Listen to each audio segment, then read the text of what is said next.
Welcome to College Recruiter, where we believe that every student and recent grad deserves a great career. I'm here with Laura Mills, who is the relations consultant at EY, and she'll be telling us about their technical recruiting experience. They've seen in the last several years that there's a growing need for technical skills, and so they've really ramped up their efforts in recruiting on college campuses for advisory or consulting roles in programming, in cybersecurity, in what else did you tell me, Laura? In Digital user experience, user interface. Yeah, yeah, quite a few. user interface. So we're going to get into what EY has, what Laura and her team at EY have done, and what kind of successes they've seen, and challenges and how they've addressed them. So Laura, really quickly, how do you and EY get the attention to kind of start the conversation? How do you get the attention of candidates on campus who are used to being recruited for their in-demand skills?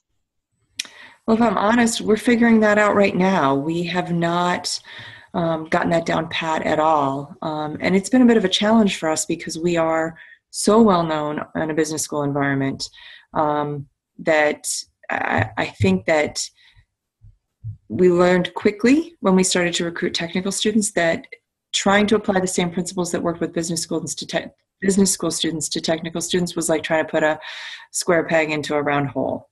The schedule by which they recruit is different. The motivations for what they're looking for in their career and an employer are different. Even the process that they use in order to pick an organization, very different.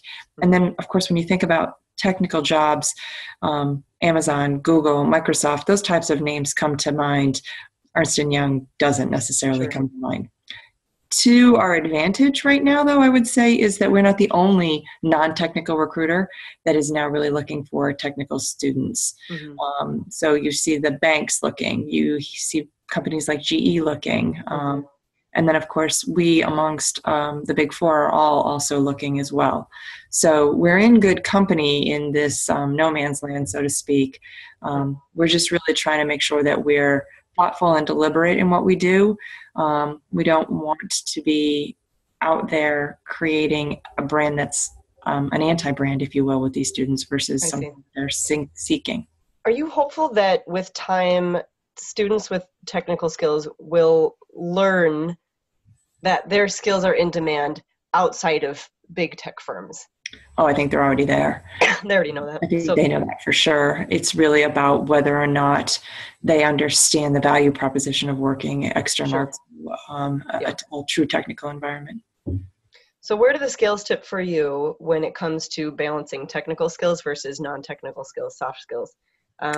Or put another way, how do you prioritize one or the other? I think that the job postings help us prioritize. We have postings for students that have a much more technical background, and clearly in those cases, we're looking more for a student from a computer science, computer engineering, or an information systems type background. And that varies school to school, for instance. We recruit at one school, at their iSchool, and find that school brings us a really nice blend of both business and technical. And then there are a couple of other schools where we dive straight into the computer engineering folks. So it's a slightly different strategy school to school. We're even starting to look at programs that are more specialized in the digital arena for user interface and user experience type folks. Have you ever, or do you sometimes recruit non-technical students for technical roles with the assumption that you will invest in their training? We're looking at that strategy on the assurance side. So, where we would typically be looking at your textbook CPA, accounting major from the business school, we're looking at a handful of that kind of talent that may have, let's say, a computer science minor or an information systems minor. And we'll take that as an indicator that there's some interest there, and we can train them and perhaps invest in them and start to have them do more technical work within that service line. And have you done this enough to see whether that's successful? It's definitely successful when we choose correctly. it's a little bit of a dance when a student's in the recruiting process, right? They want to put their best foot forward. Sometimes they want to say what they think we want to hear versus what we truly want to hear.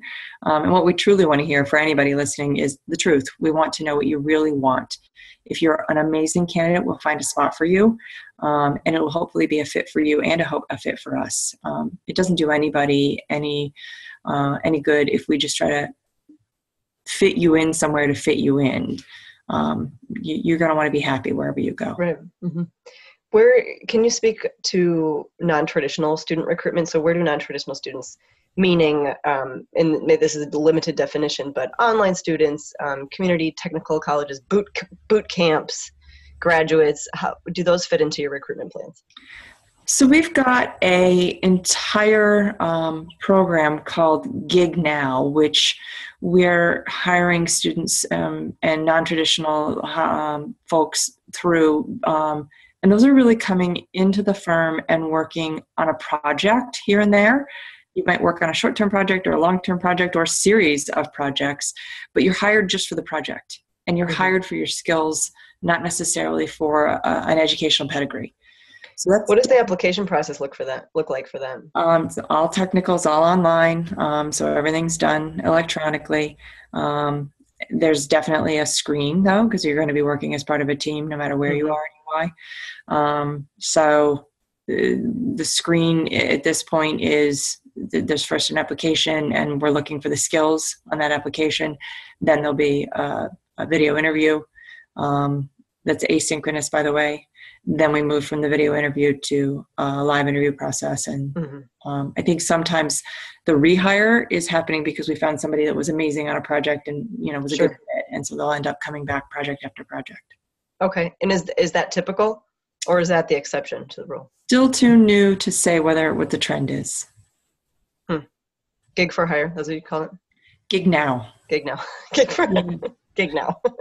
And then, when you also asked about non-traditionals, and just one more piece I'd like to mention here, and that is our work with community colleges. We see more and more students that are going for the ultimate 4-year degree starting at the community college level.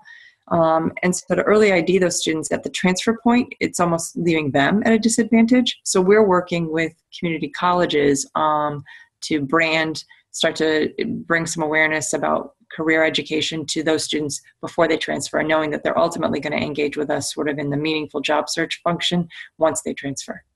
So you said meeting them or finding students at the transfer point is a disadvantage to the students. Why is that? Let's say they come in as a traditional transfer at the junior year.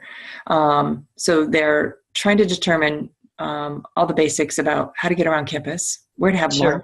Yeah, they're not ready to even what their roommate is like. Yeah, so engaging in a meaningful job search that has really started for their peers that didn't transfer when they were perhaps as young as freshmen. They've got a lot of catching up to do, while they're also, if we use Maslow's hierarchy of needs, that bottom level of their pyramid is things like lunch and roommate relationship.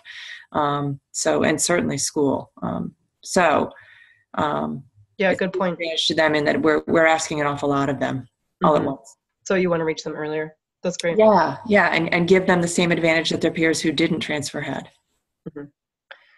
When it comes to attracting candidates who, again, have in-demand skills, are there perks and benefits that EY has found to be kind of a sweet spot, or kind of like does the trick?